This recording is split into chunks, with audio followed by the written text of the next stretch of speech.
Good morning everyone. आज बेटा हम नाजी सोच के बारे में, नाजीवाद के बारे में बातें करेंगे इस वर्कशीट में। ये वर्कशीट हमारी 43 है।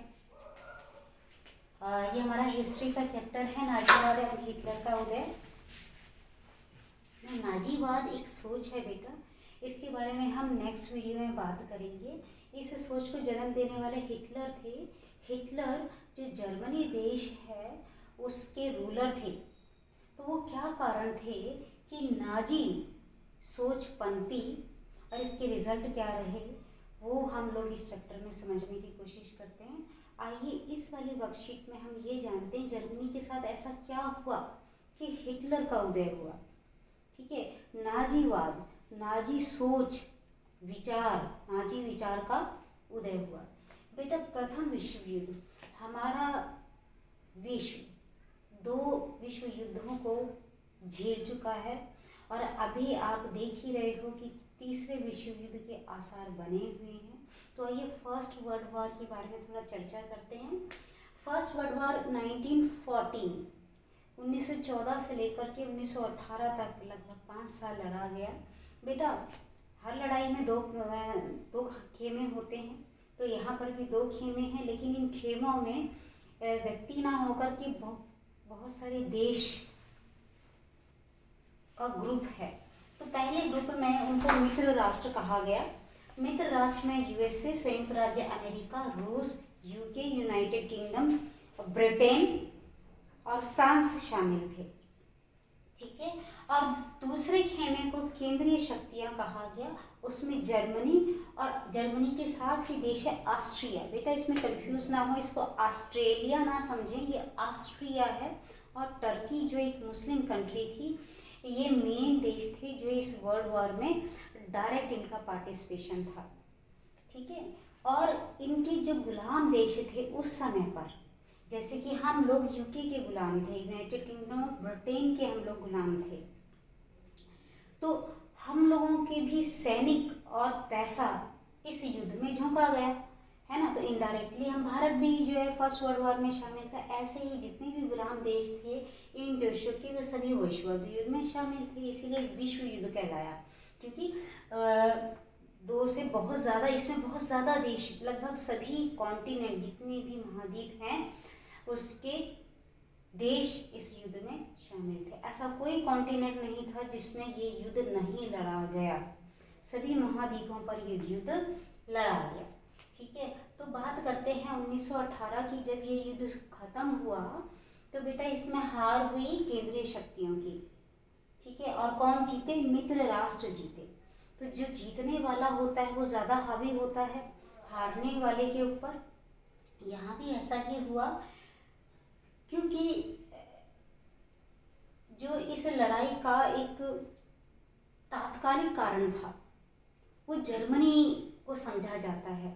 तात्कालिक कारण, वैसे तो इस लड़ाई के बहुत सारे रीजन थे, चर्चा करेंगे अभी। ठीक है, तो जर्मनी को ये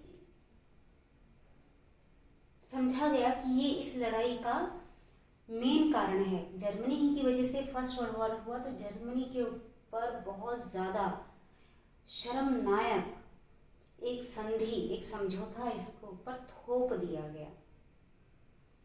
ठीक है, तो जब जर्मनी की इस लड़ाई में हार हो गई तो देखो बेटा उस समय पर ज़्यादातर कंट्रियों पर राजा राज किया करते थे। ठीक है, राजतंत्र हुआ करता था। रूस में भी राजतंत्र था, जर्मनी में, ऑस्ट्रेलिया में, टर्की में भी राजतंत्र था।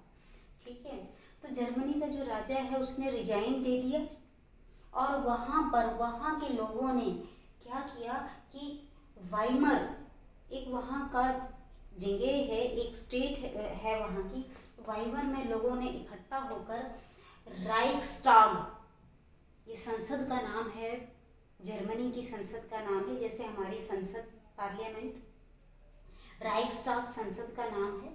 तो राइक्सटाग संसद में वाइमर गणराज्य की स्थापना हुई। कैसे स्थापना हुई कि एक संविधान बनाया गया। उस संविधान में कहा गया कि जितने भी बालिग औरत और आदमी हैं वो सभी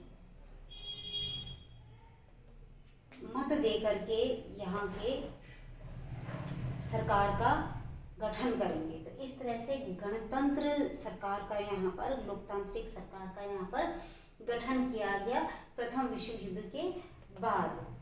और इस सरकार, जो वाइमर जो सरकार थी, उसके साथ मित्र राष्ट्रों ने जो जीते हुए थे, उन्होंने वो संधि की थी वर्साय।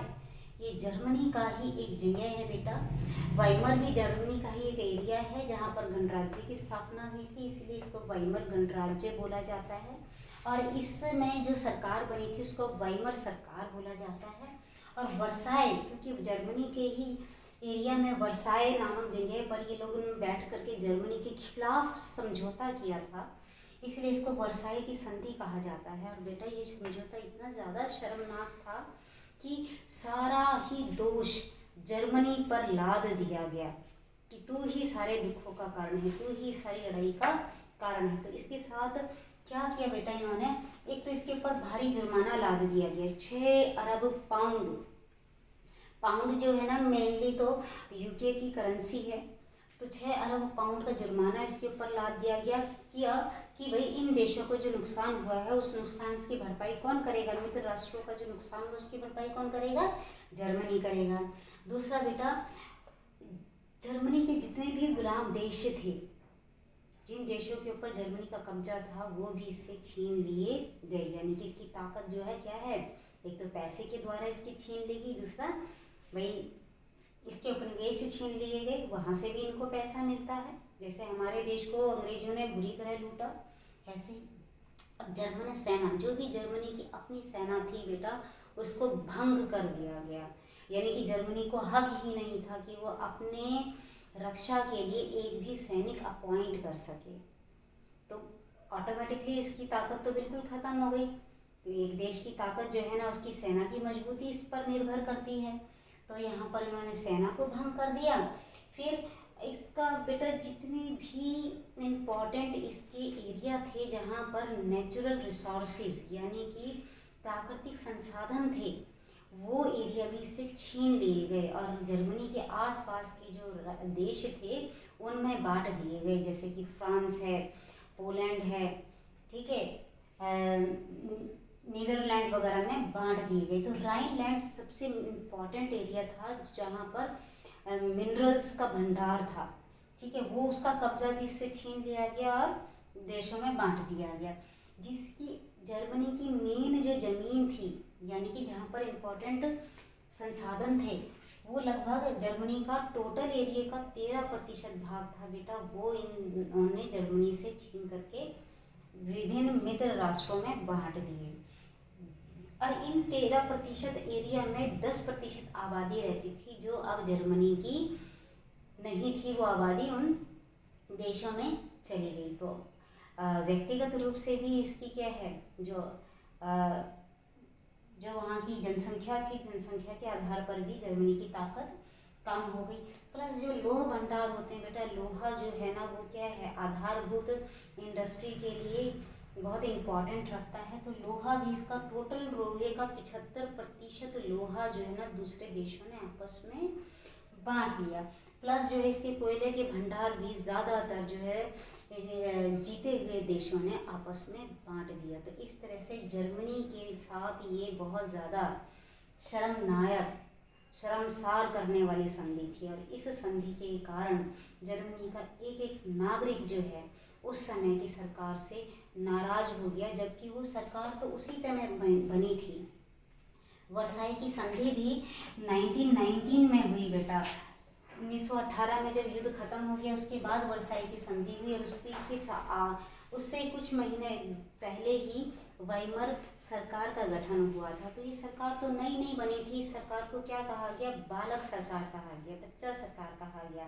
और बच्चे सरकार में इतनी ताकत नहीं थी कि जो जीते हुए देश थे उनसे जो है ना ये इतनी शर्मसार जो संधि है ये इसको कराने में रोक पाए। तो जर्मनी का नागरिक, बच्चे से बच्चा, छोटे से छोटा बच्चा भी जो है ना सरकार के धीरे धीरे खिलाफ होता चला गया और वाइमर सरकार को ही दोषी मानने लगा, कारण मानने लगा कि जर्मनी का जो बेइज्जती हुई है वो इसी सरकार के कारण हुई है, क्योंकि ये संधि को रोक नहीं पाई।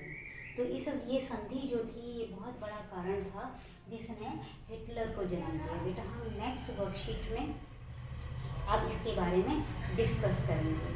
तो ये इतना ही, आप इसके वर्कशीट के क्वेश्चन आंसर कर लेना। तब तक के लिए गुड बाय।